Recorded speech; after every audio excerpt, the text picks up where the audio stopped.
important qu'on puisse se voir et qu'on puisse s'entendre. Il est important de représenter la diversité.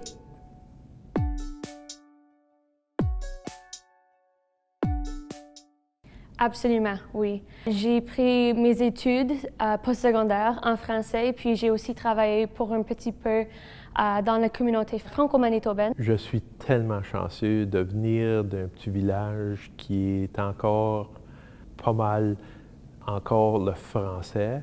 Chez nous, on peut jouer en français, on peut travailler en français, puis on peut parler le français. Oui, surtout rural. Je trouve que j'aime ça, être capable d'aller jouer mes sports. J'aime ça, être capable d'aller couper mes cheveux, aller chercher de l'essence et parler en français. Ça, pour moi, c'est ma famille. Oui, maintenant que j'en suis de plus en plus fier, absolument. J'ai l'impression de faire vraiment partie de cette communauté globale. Oui, je peux m'identifier à ma communauté, je peux participer à des activités communautaires, vivre ma francophonie à l'extérieur du travail, de la maison, de mon groupe social.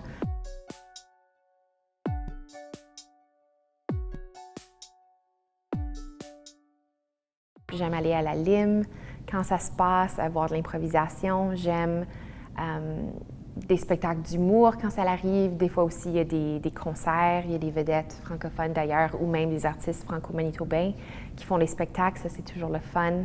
Je regarde des émissions et des films sur Netflix en français. J'écoute aussi aux musiques francophones. Il y a des choix un peu comme ce que je ferais dans n'importe quelle langue, de lire ou de regarder des émissions. Oui, souvent, on va dire comme online, le média online ou même dessus la télévision. Et puis là, quand on regarde le français d'ailleurs et ou des concerts d'ailleurs et ou des films et ou des adaptations. J'adore faire de la comédie, j'adore faire du acting.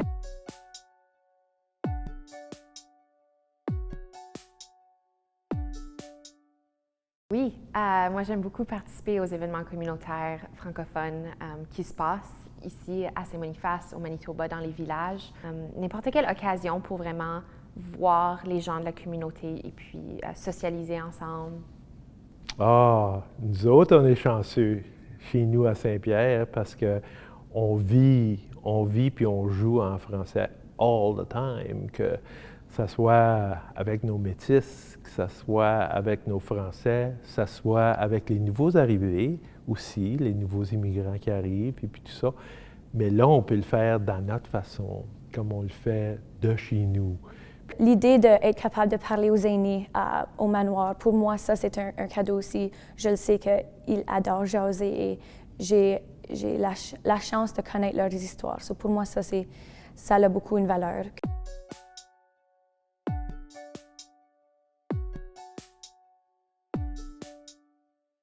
Les deux, je pense, parce que l'école, pour beaucoup de personnes, c'est l'endroit où on a l'occasion de parler français.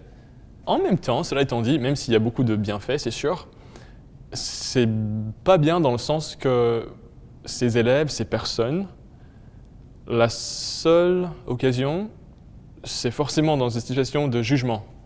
On associe souvent cette idée de parler français à l'évaluation. Et voilà, je pense que ça, c'est vraiment pas bien pour l'estime de soi.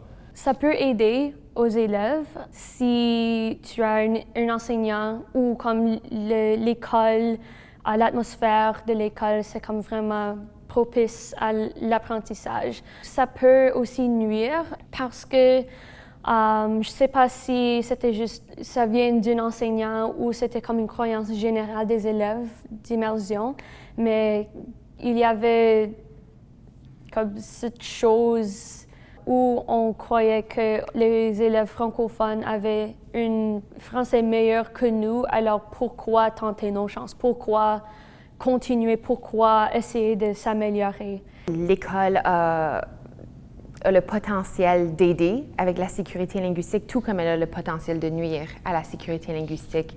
Ça dépend quelle approche on a à l'école, par exemple. Est-ce qu'on va corriger chaque chose qu'un élève dit?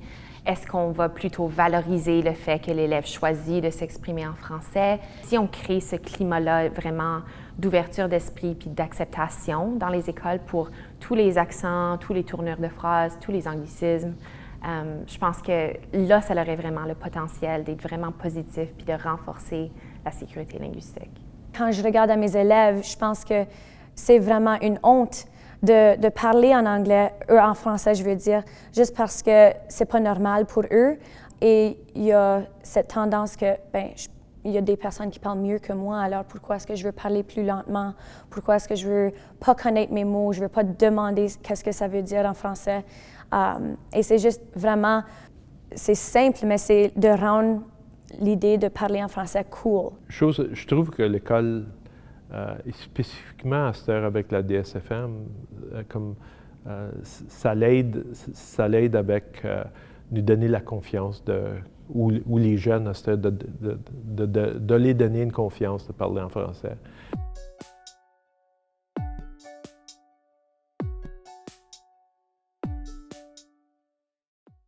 Comme élève, c'était une affaire de culture et de fierté. J'étais fière de venir d'une petite communauté rurale. J'étais fière que je pouvais aller rencontrer des personnes aînées et jaser avec eux. En premier, c'était juste vraiment comme « Oh, moi, j'apprends la langue, puis je suis avec mes amis, ça c'est du fun. » J'étais ado et puis les pensées des autres m'affectent et des choses comme ça. C'était vraiment comme « OK, peut-être mon français c'est pourri. » Grâce à une enseignante en 11e année, j'ai trouvé cette passion et puis aussi la passion de devenir une enseignante en immersion française parce qu'elle a offert des opportunités de vraiment vivre la langue dans une façon authentique et dans des façons où on n'a pas de jugement. Moi, quand j'ai été jeune à mes écoles, c'était vraiment difficile parce que les profs de français essayaient tellement nous corriger que ça nous décourageait de continuer à parler en français. Et puis c'était tout le temps comme, c'était des punitions, comme punishments au lieu d'essayer de nous améliorer puis de nous encourager. C'était tout le temps, t'es pas capable de parler en français comme il faut. Et puis c'était tellement difficile. Quand j'avais 14 ans, quasiment 15 ans, j'ai changé d'école pour apprendre le français. Je suis devenu élève à l'école communautaire Aurèle Lemoine à Saint-Laurent. Et ça n'était pas facile au début, c'est sûr. Mais j'ai tellement aimé la langue que voilà, j'ai appris de cette façon. J'ai fait beaucoup d'efforts. Et depuis, ça fait vraiment partie intrinsèque de ma vie.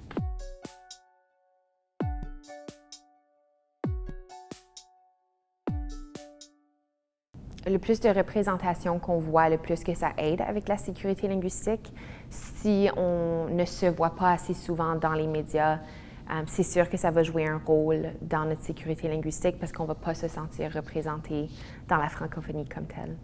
Et c'est surtout via les médias, par les médias, qu'on a cette idée d'un standard. Par exemple, quand on écoute des discours plus soutenus, qu'on dit « Ah, oui, moi je ne parle pas de cette façon, je n'ai pas assez d'accent, j'ai pas ce vocabulaire, là, là, là. » Donc ça fait propager l'idée qu'il y a une bonne façon de parler. Oui, si on écoute la radio, la télévision, et puis on lit les papiers en français, pour un gars comme moi, c'est tellement difficile. Je crois qu'aujourd'hui, je peux voir, il y a vraiment l'effort de faire plus de plateformes, plus de sites web qui sont en français et qui peuvent plaire aux élèves, aux jeunes.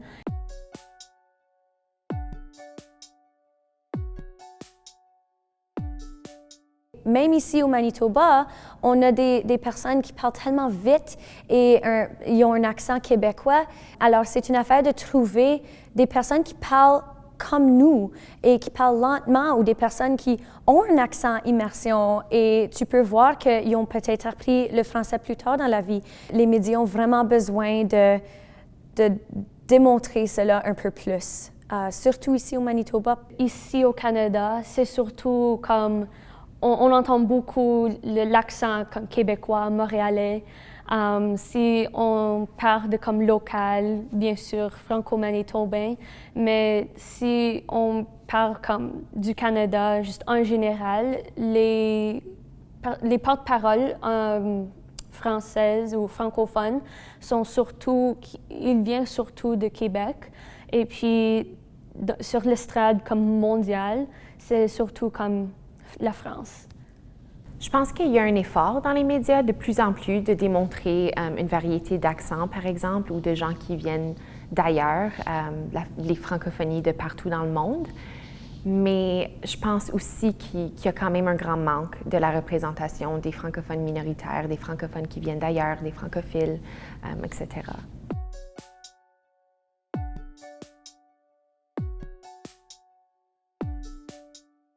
Alors, dans le passé, non, mais très récemment, oui, parce qu'il y a un groupe de nous, alors des jeunes et des personnes philippines qui étudient à l'université, et puis on a vraiment, comme je pense, inspiré la prochaine génération de poursuivre leurs études aussi en français. Et alors, juste en faisant ça, de poursuivre notre éducation en français, je pense qu'on a gagné l'attention des médias. Et puis, comme moi, j'ai déjà eu la chance d'être comme interviewée comme plusieurs fois, mon meilleur ami aussi, et puis autres jeunes Philippines à l'école.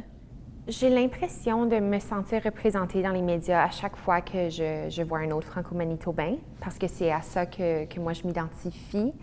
Mais même à ça, je dois dire que quand on a un franco-manitobain dans les médias, ils ne vont pas être en train de parler ma langue comme telle que moi je parle avec mes amis dans la communauté en général à tous les jours.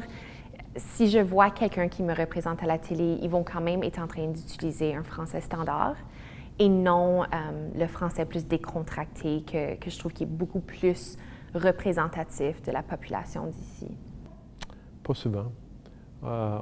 Les entrevues, hein, quand ils parlent aux gens de rural, d'autres places, puis tout ça, que ce soit à Saint-Georges ou que ce soit à Haywood ou à Saint-Claude, là, tu vois l'extrême, right? La personne qui va demander les questions, puis là, les individuels qui vont répondre, qui parlent la façon qu'on parle ici au Manitoba. Des fois, mais c'est difficile à trouver. Je pense pas que c'est quelque chose à tous les jours, et je pense que quand je le vois, je le réalise, comme je peux le célébrer, puis de voir des personnes qui parlent comme moi, qui n'ont pas un français complètement parfait, mais ont la confiance de se mettre devant une caméra, même si ça les rend peur.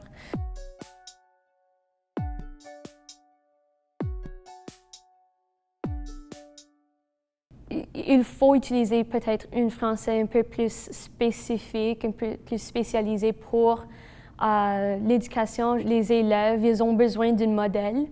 Alors, c'est nous, les enseignants, qui sont des modèles. Alors, on doit apporter la langue, même si c'est comme un niveau un peu plus spécifique, spécialisé. C'est encore un modèle pour eux en disant que, OK, ça c'est une façon de parler en français, et puis quand je fais le changement, le switch de quelque chose de un peu plus formel, ils sont plus conscients qu'il y a des différents registres, des différents niveaux. Je vais peut-être vouloir utiliser des mots un petit peu plus beaux ou m'assurer de moins utiliser des anglicismes ou des tournures de phrases qui viennent de l'anglais, par exemple. Mais c'est des choses que je sais comment faire si je dois adapter mon français pour la situation dans laquelle je suis.